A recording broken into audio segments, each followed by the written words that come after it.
The final screw bit into the cedar siding with a satisfying whir, its sound swallowed by the vast, open quiet of the farm. Mark Jensen stepped back, wiping a sheen of sweat from his brow with the back of his hand. The new tool shed stood complete, its warm wood and clean lines a small, solid monument to a weekend of focused work. It smelled of fresh-cut lumber and accomplishment. Behind it, the afternoon sun cast long shadows across the pasture his grandfather had cleared by hand 70 years ago. In front of it, just beyond a line of ancient, moss-covered stones that marked his property line, lay Oak Haven Estates. He was applying the first coat of clear sealant, the brush strokes long and even. When he felt the shift in the air, it was the distinct feeling of being watched, a prickly sensation that didn't belong in the sanctuary he called home. He paused, brush hovering, and turned. Two figures stood just on the other side of the stone wall, their posture a study in suburban officialdom. The woman, Karen Pierce, was the president of the Oak Haven Homeowners Association. She wore a pastel pink cardigan despite the late summer heat, and a pair of oversized sunglasses perched atop a blonde bob, so meticulously sculpted it looked like it could shatter. In her hand, she held a clipboard like a scepter. Beside her, a man Mark recognized as Bob Gilman, the head of the Architectural Control Committee, shifted his weight from one foot to the other, his gaze fixed on a point somewhere over Mark's left shoulder. They didn't cross the stone wall. They knew the boundary to the inch. "That's a lovely shed, Mark," Karen said, her voice carrying a bright, brittle cheerfulness that set Mark's teeth on edge. "Very substantial." Mark dipped his brush back into the can of sealant. "Thanks. Karen needed the space." "I'm sure," she said, her smile not quite reaching her eyes. She took a deliberate step closer to the stone wall, her sensible walking shoes crunching on a fallen leaf. Bob followed a half-step behind, a silent, anxious shadow. "We were just doing our monthly community walkthrough and couldn't help but notice the new construction. It's quite prominent, isn't it?" Mark straightened up, resting the brush across the can. He knew this was not a casual chat. With Karen, nothing was. "It's on my land. Well, inside the setback lines." "Oh, of course, she said, waving a dismissive hand. "We're not questioning your property line. It's more a matter of the aesthetic integrity of the community. The view. You see?" She gestured with her clipboard toward the rolling hills behind Mark's farm. A vista of green fields and distant blue haze that was the primary selling point for the million-dollar homes cresting the ridge inside Oak Haven. That view is a significant asset to our residents. A protected asset. "It's my view, too, Karen," Mark said, his voice even. "My family has been looking at it since before Oak Haven was a blueprint." Bob finally spoke, his voice a low mumble. "The CC&Rs do mention a view corridor easement. Mark. Section 8. Karen's smile tightened. She had coached him. Bob is right. The community's designated view corridor is a binding covenant. Any structure that obstructs that view, even if it's on an adjacent property subject to the easement, is a matter for the board to review." Mark felt a familiar, cold knot forming in his gut. This was how she operated with the weaponized politeness of bureaucratic procedure. He wasn't her neighbor. He was an agenda item. "This shed is 12 feet tall. Karen." "It's hardly a skyscraper," he said, keeping his tone measured. He would not give her the satisfaction of seeing him angry. "It doesn't obstruct anything." "That," she replied, tapping a perfectly manicured nail on her clipboard, "is a matter of interpretation, and the board is responsible for that interpretation." Her gaze swept over the shed again, lingering as if committing its every imperfection to memory. We just wanted to have an informal chat before it became a formal one, to keep things neighborly. The word neighborly hung in the air, a blatant and insulting lie. They stood there for a beat longer, a tableau of unspoken threats and deep-rooted resentment. The manicured suburb versus the working farm. The clipboard versus the paintbrush. "Well," Karen said, turning with a crisp, efficient motion, "you have a wonderful day. Mark, we'll be in touch." As they walked away, their backs straight and their purpose clear, Mark watched them go. The sun was warm on his face. The smell of sealant was sharp and clean. But the peace of the afternoon had been irrevocably broken. He looked at his new shed, a simple structure of wood and nails, and saw it for what it had just become, a battle line. She said what Sarah set her mug down on the old oak kitchen table, her brow furrowed with concern. The last of the evening light filtered through the window, illuminating the faint lines of worry that had begun to frame her eyes over the past few years. Mark leaned against the counter, recounting the conversation with Karen word for word. She called it an informal chat before it became a formal one. "There's nothing informal about Karen Pierce," Sarah said, shaking her head. "She's a procedural bully. Remember the meeting about the playground mulch? She filibustered for 45 minutes about the difference between cedar and pine chips until everyone just gave up. She thrives on this stuff." Mark nodded grimly. He'd inherited the farm 3 years ago after his father passed. And with it, a proximity to the Oakhaven Estates HOA he'd never wanted. His family's land, 100 acres of pasture and woodland, was an island of history surrounded by a rising tide of beige stucco and exacting bylaws. The Jensen farm had been here since the 1940s. Oakhaven, with its grand entrance and perfectly spaced ornamental pear trees, had arrived in the early 2000s, swallowing the adjacent farmland and bringing with it a rule book thicker than a phone book. Because his property wasn't part of the subdivision, Mark wasn't a member of the HOA, he couldn't vote, and he didn't pay dues. But the development had been built with certain covenants and easements recorded against the surrounding properties, including a sliver of his own, in exchange for the county approving the high-density zoning they'd needed. It was a deal his father, weary from a long illness and eager to ensure the farm's finances were stable, had reluctantly agreed to years ago, a deal Mark was now beginning to understand in all its insidious detail. Sarah got up and pulled a thick, white binder from a bookshelf cluttered with gardening guides and worn paperbacks. "The governing documents," she said, dropping it onto the table with a thud. "Let's see what this view corridor nonsense is actually about." They spent the next hour hunched over the table, deciphering pages of dense legalese, the covenants, conditions, and restrictions. The CC&Rs were a labyrinth of clauses and subclauses governing everything from satellite dish placement to the acceptable shades of exterior paint. Finally, Sarah found it. "Here it is. Article 8, Section 8.4.2, View Corridor Easement," she read aloud, her finger tracing the words.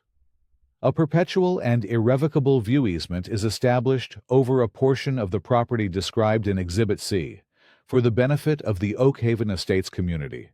No structure, fence, or vegetation exceeding a height of 6 feet shall be erected, placed, or permitted to remain within this easement area to preserve the unobstructed view of the western hills." Mark felt a chill. Exhibit C. Where's that? They flipped to the back of the binder. Tucked inside a plastic sleeve was a folded, blurry photocopy of a plat map. A thick, dark line, crudely drawn, cut across a corner of the Jensen property. It was impossible to tell from the poor quality of the copy exactly where the line fell. "This language feels so vague," Sarah said, frustration in her voice. "What does unobstructed view even mean? From where whose view And this map is useless. It looks like it was copied 100 times. It was the first clue, a breadcrumb of doubt laid in a forest of binding text. Mark leaned back, the solid weight of his family's history pressing down on him.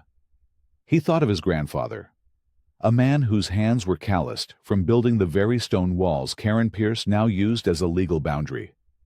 He thought of his father, who had taught him that the land wasn't something you owned, but something you cared for. It was a legacy, a living thing. To Karen and the HOA, it was just an asset, a backdrop for their perfect suburban lives.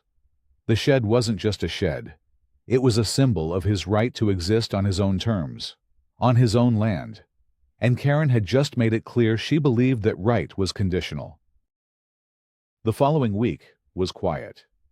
Mark finished sealing the shed, organized his tools inside its spacious interior, and tried to convince himself that Karen's visit had been nothing more than posturing.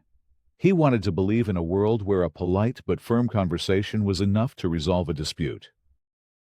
Then, on a Tuesday afternoon, the mail carrier's truck pulled up the long gravel driveway. It usually just slowed, the carrier leaning out to stuff circulars into the box. Today, it stopped. The carrier got out, a clipboard in one hand and a pale green envelope in the other. "Certified letter for Mark Jensen," he said. Mark's stomach tightened. He signed the form, his hand steady, and took the envelope. It felt unnaturally heavy, weighted with consequence. He and Sarah opened it together at the kitchen table, the same spot where they had pored over the CC&Rs. The silence in the room was absolute as he unfolded the single sheet of paper.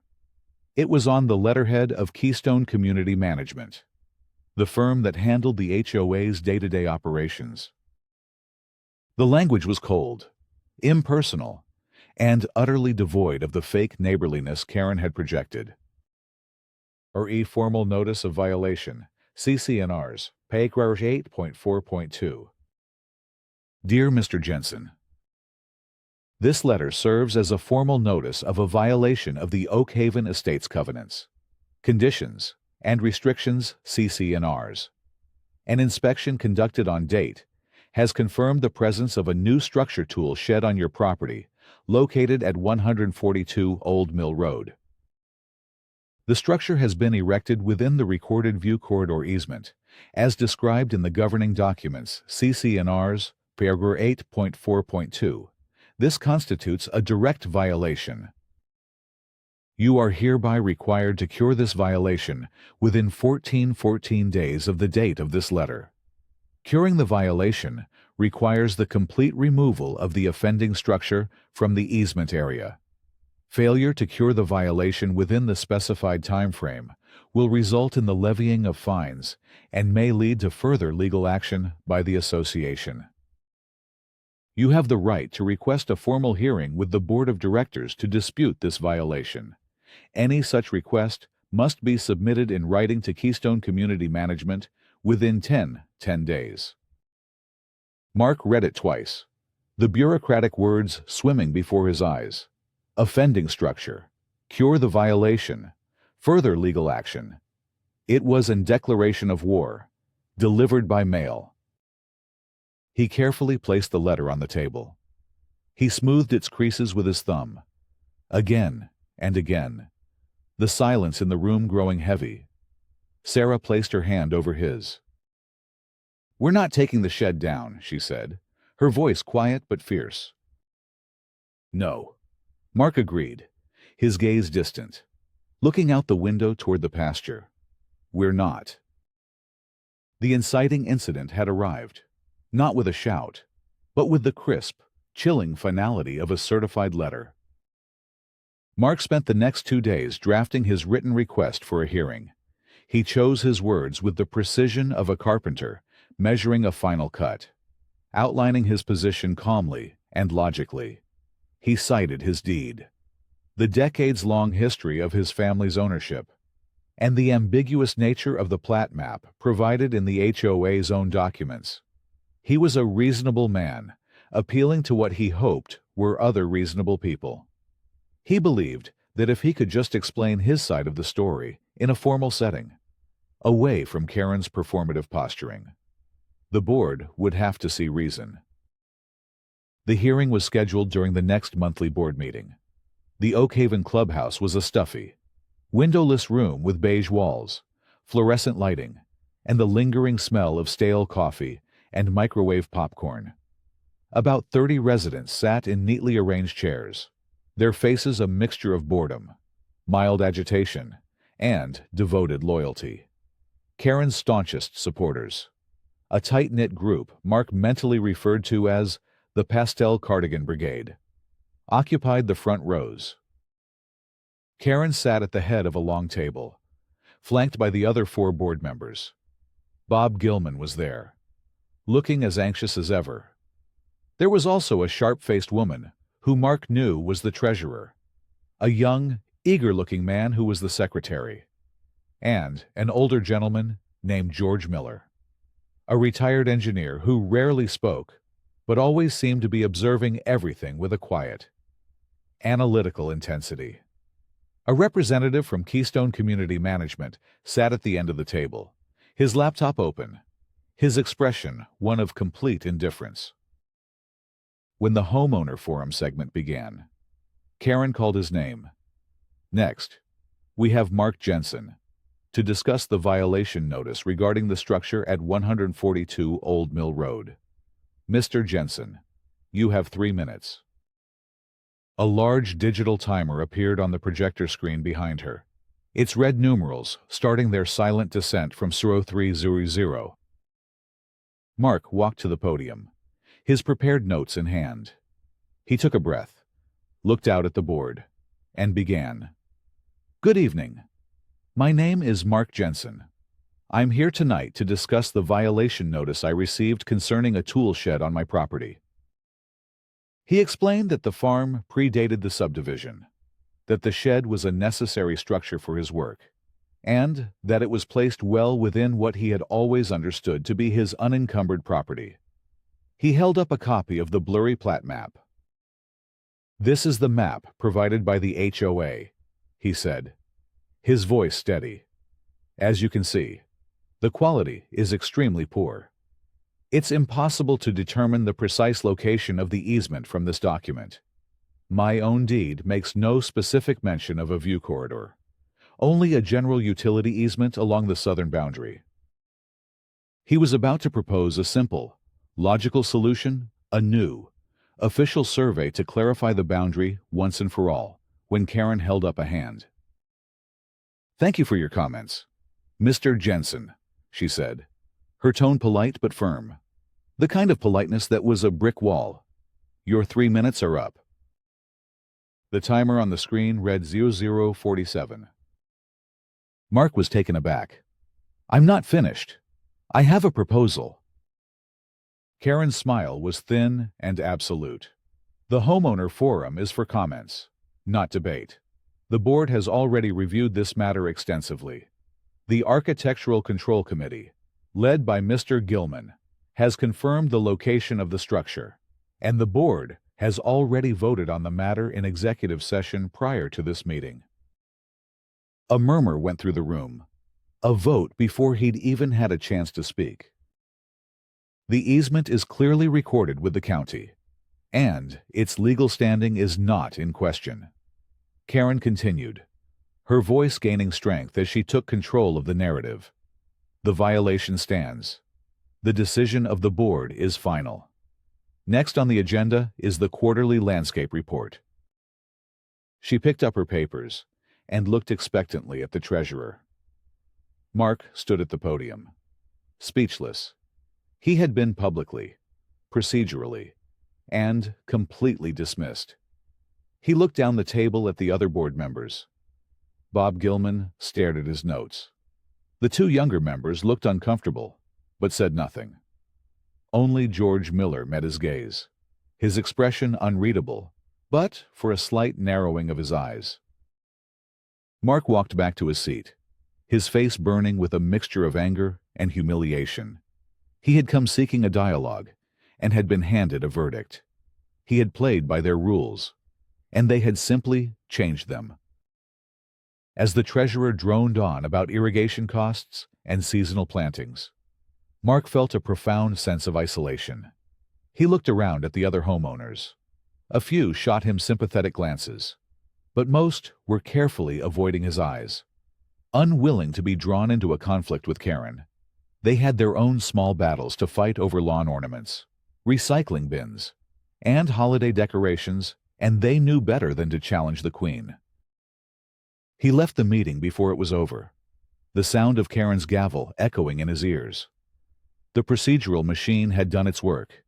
He had been heard, and he had been ignored. 3 days later, another envelope arrived, this one without the formality of a certified stamp. It was from Keystone Management.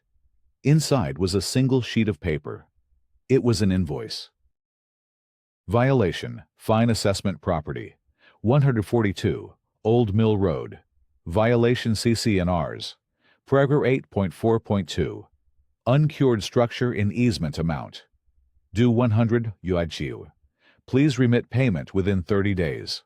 Unpaid fines will accrue interest and may result in further collection action. The $100 fine wasn't the point. It was the principle. It was the first turn of the screw. A clear message that their decision was not just final, but enforceable. They were turning his principled stand into a financial liability. The cold, bureaucratic grind had officially begun. They print their own money on the back of shoddy paperwork, Arthur Vance said, leaning back in his creaking office chair. An HOA is a corporation with the powers of a petty government. It's the worst of both worlds.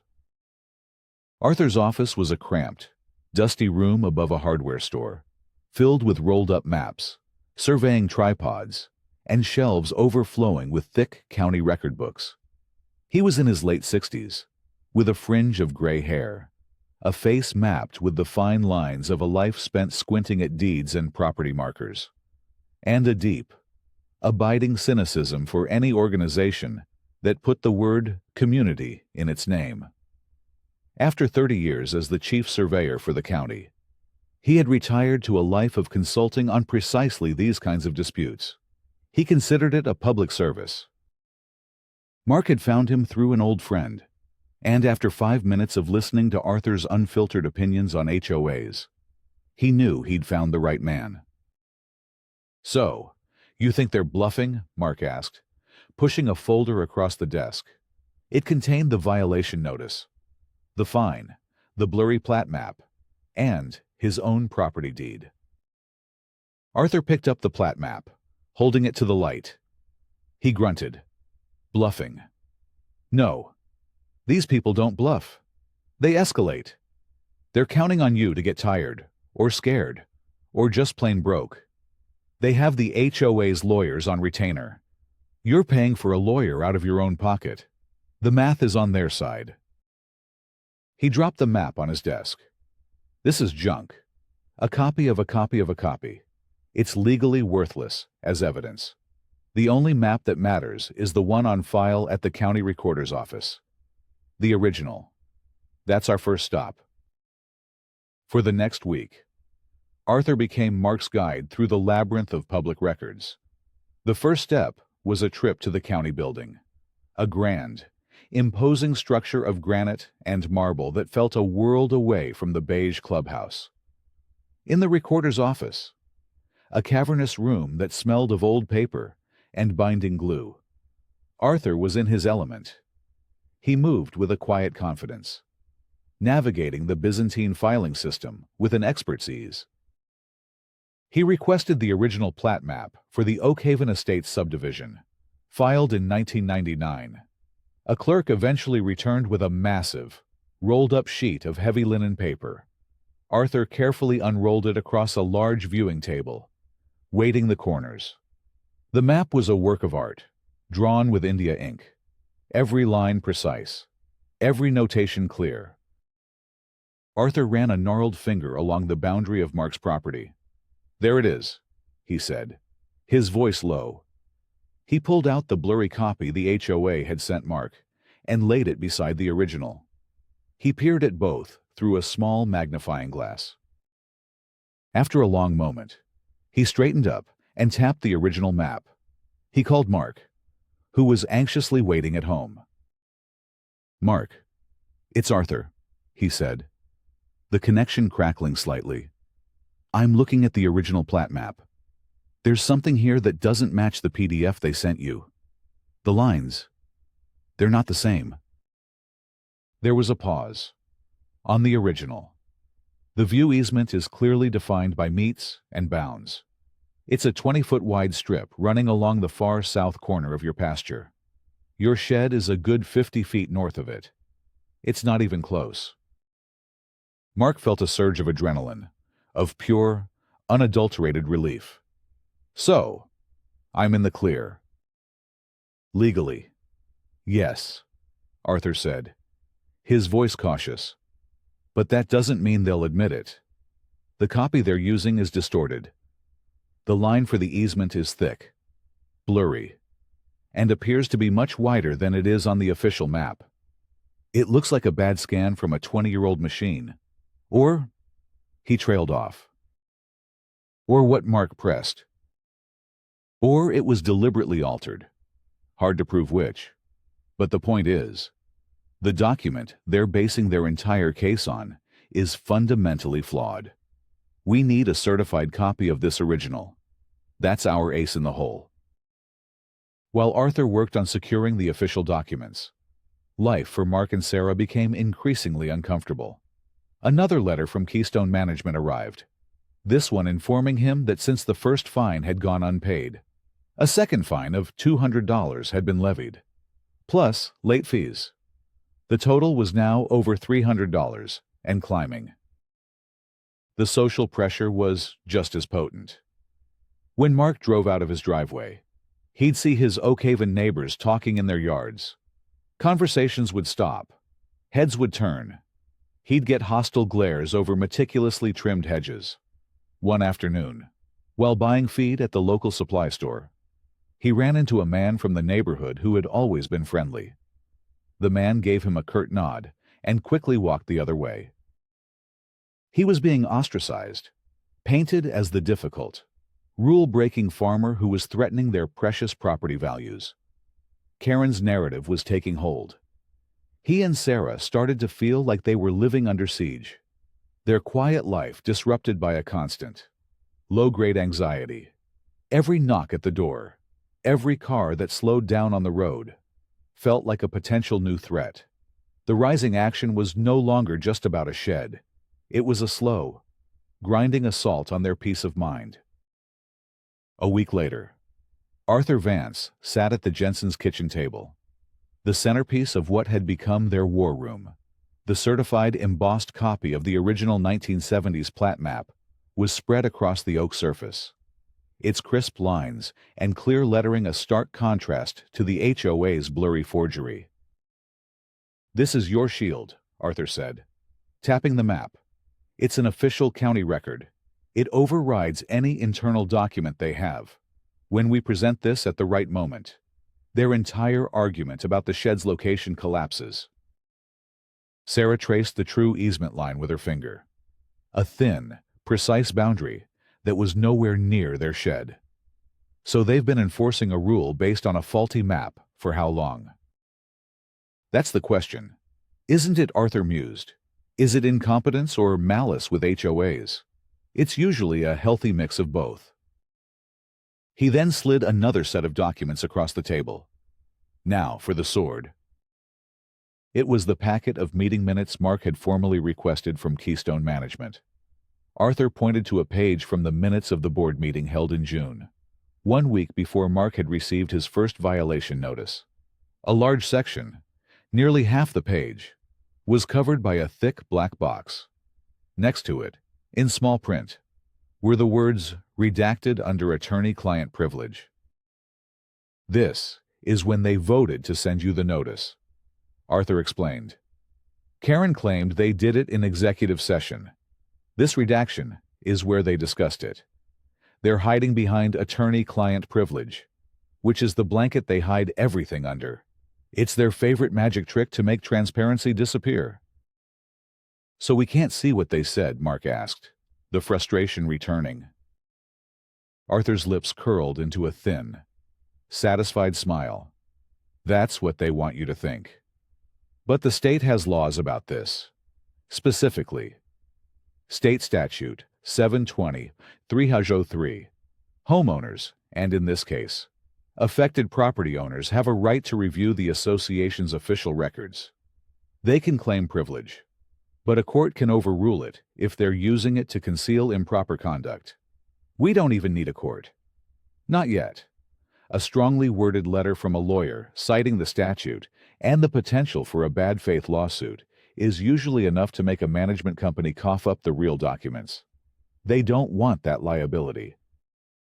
This was the twist, the turning point. It was no longer just about a boundary line on a map. There was something in those blacked-out sentences that Karen didn't want him to see. The fight had shifted from a simple property dispute to an investigation. "I'll help you draft the letter," Arthur said. "We send it directly to Keystone's corporate office, not the local rep. We copy the state's HOA ombudsman. We make it official. And we make it clear we're not backing down." A newfound sense of purpose settled over Mark. He wasn't just defending his property anymore. He was prying open a locked box. The feeling was empowering, a welcome antidote to the weeks of feeling helpless and isolated. He sent the letter, drafted with Arthur's expert help, the very next day. A week passed with no response. Then, Karen retaliated. It was a Thursday morning. Mark was in the barn, mending a leather harness, when he heard the crunch of tires on his gravel driveway. He stepped out into the bright sunlight and saw an official-looking white pickup truck with the county seal on its door. A man in a collared shirt and work boots was getting out, a tablet in his hand. "Mark Jensen?" the man asked. "That's me." "Frank Miller, County Code Enforcement," he said, his tone professional but wary. "We received an anonymous complaint about an unsafe structure on this property. Said it was an old barn, possibly with an unstable foundation. Mentioned a potential fire hazard from old wiring." Mark felt the blood drain from his face. The barn was his grandfather's masterpiece, built with hand-hewn oak beams and a foundation of solid fieldstone. It had stood for 70 years and would stand for 100 more. It was the heart of the farm. "An anonymous complaint?" Mark asked, his voice tight. He knew exactly who it was from. "That's right," the inspector said. "I'm required to investigate. I'll need you to walk me through the structure." For the next 2 hours, Mark was forced to give a tour of his family's legacy to a stranger who was looking for flaws. The inspection was thorough and stressful. Frank Miller tapped the foundation stones, shined a flashlight up at the massive beams in the loft, and checked the circuit breaker panel that had been updated just 5 years prior. Mark felt a profound sense of violation, as if his home were being searched without a warrant. This wasn't about a shed anymore. This was personal. This was harassment designed to wear him down, to drain his energy and his will to fight. At the end of the inspection, Frank Miller made a few notes on his tablet and turned to Mark. "Well, Mr. Jensen," he said, "whoever called this in was wasting our time. This barn is one of the most solid-built structures I've seen all year. You could park a tank in that loft. The wiring is up to code. Foundation solid as a rock. You're all clear." He paused, then added in a lower voice, "We get these anonymous calls sometimes. Usually a neighbor dispute. Someone with an axe to grind." As the county truck drove away, Mark stood alone in the driveway, a storm of emotions churning inside him.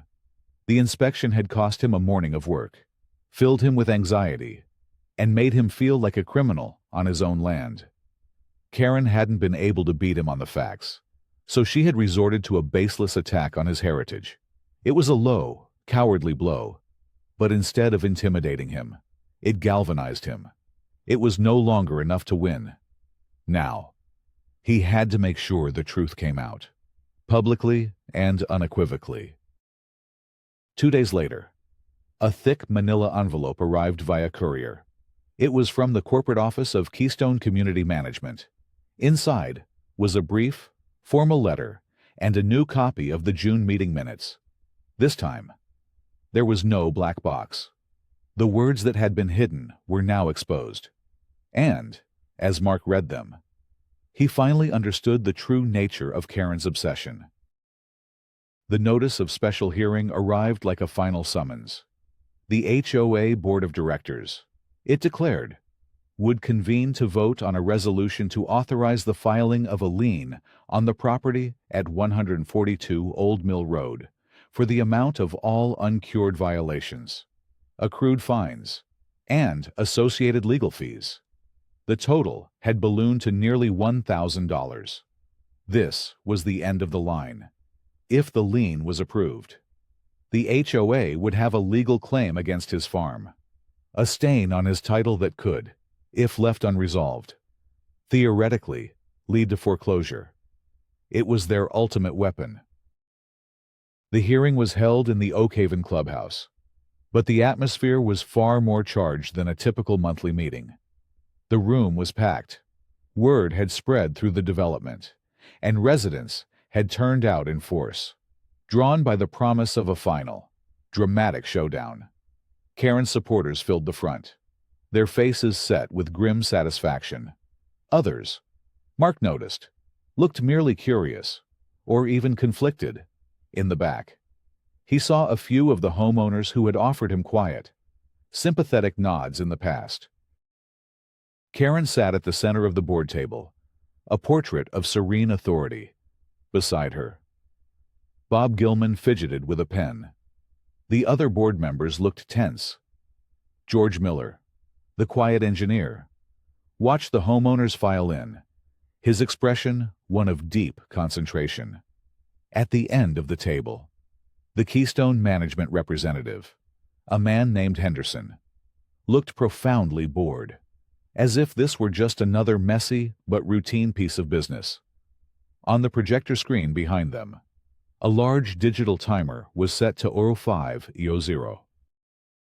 This special hearing is now called to order, Karen announced, her voice ringing with confidence. She ran through the formalities before getting to the main event. The sole item on tonight's agenda is Resolution 2023-07, authorizing a lien against the property of Mr. Mark Jensen for failure to cure a violation of CC&Rs, Section 8.4.2. She delivered a short, righteous speech about the importance of upholding their governing documents, of protecting the shared assets and property values of the community. She painted Mark as a recalcitrant outsider, a man who refused to abide by the same rules everyone else lived by. This board has shown tremendous patience. She concluded, "We have followed our procedures to the letter, offering Mr. Jensen every opportunity to comply. He has refused, therefore. We are left with no choice but to take this final, necessary step before the board votes. As is his right, Mr. Jensen will be given 5 minutes to address the board." She nodded toward him. "Mr. Jensen." Mark walked to the podium, a slim portfolio in his hand. The room was silent. Every eye was on him. The timer on the screen began its inexorable countdown. He took a deep breath, not of anxiety, but of resolve. He was no longer the flustered homeowner from that first meeting. He was prepared. He was armed with facts. He placed his first document on the projector. It was the formal violation notice he had received weeks ago. 4:50.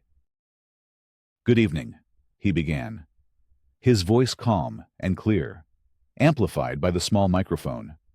"This is the accusation against me. It claims my new shed violates a view corridor easement." He swapped the notice for the HOA's blurry, distorted plat map. 4:0. This is the evidence the board has used to support their claim. He let the image linger for a moment, then placed a second document beside it, the crisp, certified copy of the original county plat map. He used a laser pointer to trace the boundaries on both. "And this," he said, his voice ringing with authority, "is the official, legally binding plat map on file with the county recorder's office. As you can see, the easement described in the original document is a narrow strip at the far southern edge of my property. The board's version is a distorted copy. My shed," he circled its location with the red dot, "is over 50 feet away from the actual easement, according to the only map that holds legal weight. No violation has occurred." A low murmur rippled through the audience. Henderson, the MC rep, sat up a little straighter. Karen's face tightened, but she remained silent. "One might assume this was a simple mistake," Mark continued. "A case of working from bad information." He then projected the redacted minutes onto the screen. 2:30. "When I first requested the records of the board's decision to cite me, this is what I received. They claimed the reasons for their decision were protected by attorney-client privilege." He paused, letting the implication hang in the air. Then, he placed the unredacted version on the screen beside it. "So, with the help of a surveyor, I filed a formal request under State Statute 720-3003, which guarantees an owner's right to review official records. This is what they were hiding." He read the key sentences from the unredacted text, his voice slow and deliberate. K. Pierce noted the urgency of clearing the view from the western-facing lots, citing the development contingency from the Hilltop Premium Home developer. The developer's offer on Lot 78 is contingent on securing an unobstructed premium view, which is currently impeded by new construction on the adjacent agricultural parcel. Board agrees to expedite violation notice. Gasps were audible around the room. It was the primary twist. The smoking gun. Karen wasn't protecting property values. She was facilitating a backroom deal. The MC rep's face had gone from bored to ashen. He was furiously typing on his laptop. "This was never about a view for the community," Mark said, letting his gaze sweep across the stunned faces of the homeowners. "It was about a premium view for a single developer, for a deal that the board, led by Ms. Pierce, never disclosed to you." He took another breath, ready to deliver the final, crucial part of his argument. 1. My fight, from the very beginning, has been about this board fabricating rules for personal gain, but I also believe in following legitimate rules, my own. He projected a photograph of a brand new survey of his property, with official markers and lines. During my own due diligence, my surveyor discovered an interesting and ironic fact. My shed, in its original location, he pointed to the survey, was unintentionally 3 inches over the 5-foot side yard setback line, a rule defined in my own deed from 1948. A smirk began to form on Karen's face. She thought he had just admitted to a different violation, that she had him on a technicality. "So, 2 days ago," Mark said, his voice ringing with integrity, "I moved it." He showed a final photograph of the shed in its new position, a measuring tape clearly showing it was now a full 6 inches inside the setback line. Row 030. To show that I respect the actual, legitimate rules that govern property. I have already cured my own violation. My fight was never about breaking rules. It was about this board fabricating them for profit. The timer on the screen hit 0000. He looked directly at the board. "Thank you." A profound, stunned silence filled the clubhouse. It was a vacuum, holding the collective shock of everyone in the room. Karen Pierce sat frozen, her face a mask of disbelief turning rapidly to fury. The smirk had vanished, replaced by the pale, tight-lipped look of someone who had been publicly and comprehensively outmaneuvered. Into that silence stepped George Miller. He cleared his throat, and the small sound seemed to echo in the tense air. He did not look at Karen. He looked at Mark, then at the homeowners, his expression grave. "Madam President," he said, his voice steady and carrying a weight of authority that had been absent from the board's proceedings for years. "Given the extraordinary evidence presented by Mr. Jensen, I believe we have a serious problem. It appears this board has acted improperly, not just in its enforcement action against Mr. Jensen, but in its fiduciary duty to this community." He straightened his papers on the table. A deliberate, calming motion. "I would like to make a formal motion." Karen finally found her voice, a strangled, sharp sound. "George, this is not the time." "I believe it is precisely the time," he countered, his gaze unwavering. He then addressed the room. "I move to immediately void all violation notices, fines, and pending legal action against Mr. Jensen regarding the structure at 142 Old Mill Road. I further move that this board issue a formal, written apology to him for this egregious and unfounded action. And finally," he paused, letting the words sink in, "I move that we launch an immediate, independent, third-party audit of all board decisions, contracts, and financial records for the past 2 years, specifically investigating any and all interactions with the Hilltop developer and any potential conflicts of interest on the part of any board member." A woman on the board, the secretary, immediately spoke up. "I second that motion." Karen slammed her hand on the table. "This is out of order. A motion of this magnitude requires prior notice." "Actually, it doesn't," George said calmly, pulling a copy of the HOA's own bylaws from his folder. "According to Article 4, Section 3, any board member may introduce a motion for consideration during a duly called meeting. This is a duly called meeting." He had done his homework. 2. Karen looked desperately at Henderson, the management company rep, for support. But Henderson was staring at his laptop screen, his face white with the sudden, crushing realization of his company's liability. He had allowed the board to issue notices and fines based on falsified records and for an improper purpose. He wanted no part of the fight. He simply shook his head slightly, a gesture of surrender. "A motion has been made and seconded," George stated, taking control. "We must vote. All in favor." George raised his hand. The secretary raised hers. After a moment's hesitation, the treasurer, seeing the tide of homeowner opinion turning against Karen in real time, slowly raised her hand as well. 3 hands were in the air. "All opposed?" George asked. Karen's hand shot up, rigid with fury.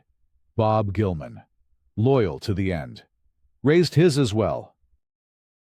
The motion passes. 3-2. George announced into the stunned room. "The fines against Mr. Jensen are voided. An apology will be issued, and an independent audit will be commissioned. This hearing is adjourned." Chaos erupted. Homeowners were on their feet, talking at once, some shouting questions at the board, others pointing accusatory fingers at Karen. She began banging her gavel, a frantic, useless rhythm against the rising tide of dissent. But no one was listening to her anymore. Her authority had evaporated in 5 minutes of methodical, evidence-based truth. Mark stood quietly by the podium, gathering his papers. Several homeowners came up to him, shaking his hand, their expressions a mixture of apology and admiration. "Thank you," one woman said. "We had no idea." He simply nodded, the adrenaline slowly beginning to recede, leaving a profound sense of weary vindication.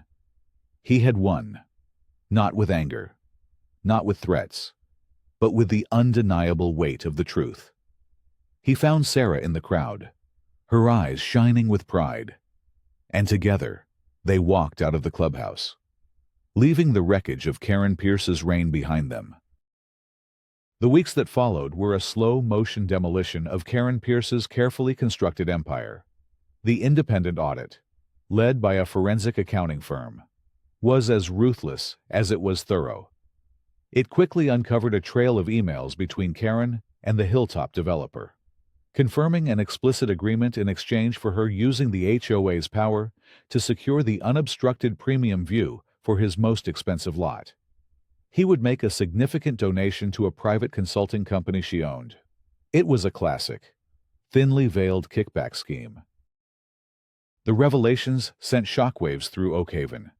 A petition for a special election to recall Karen and Bob Gilman circulated with astonishing speed, gathering more than enough signatures in a single weekend.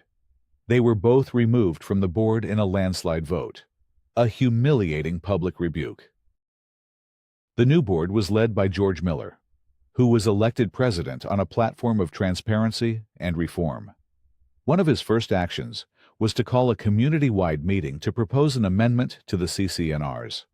The vague and now hopelessly tainted language of the View Corridor easement was struck from the governing documents entirely, replaced by clear, simple language respecting established property laws.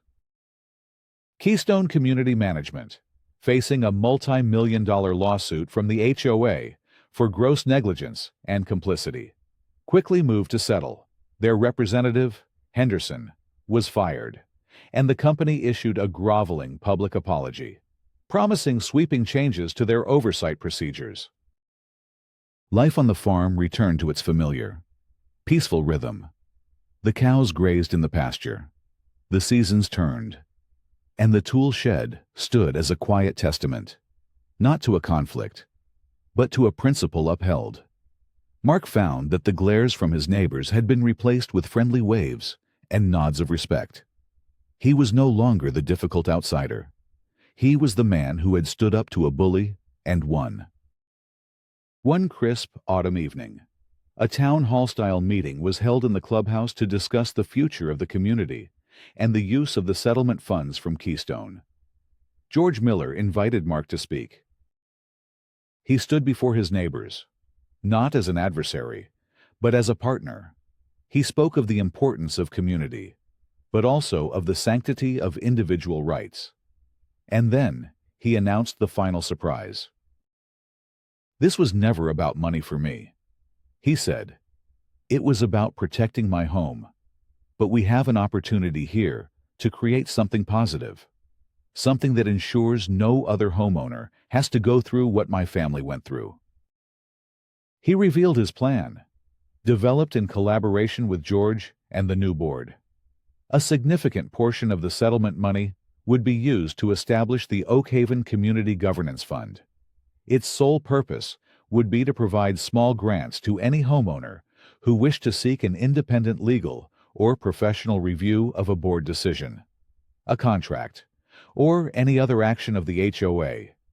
It was a mechanism for accountability, funded by the failure of the old regime. "It's a transparency fund," Mark concluded.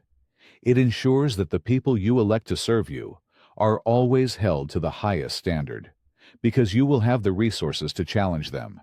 It will keep our community's leadership honest for years to come."